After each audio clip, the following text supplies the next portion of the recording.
Madame la ministre, sur les étudiants, partout en France, des étudiants n'arrivent pas à se loger. C'est dramatique, certains doivent abandonner leurs études. Certains choisissent de rester chez leurs parents, vont faire 3h30 de transport par jour. C'est pas tenable pour des étudiants. Bien sûr.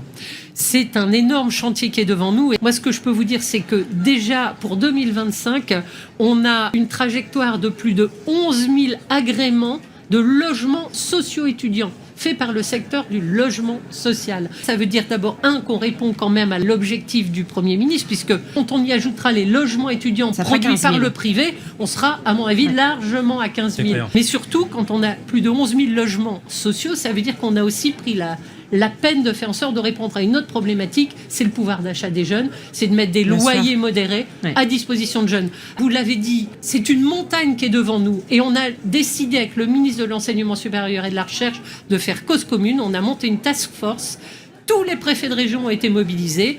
Le préfet de la région Île-de-France a été le premier à dégainer avec les recteurs d'académie, les présidents d'université.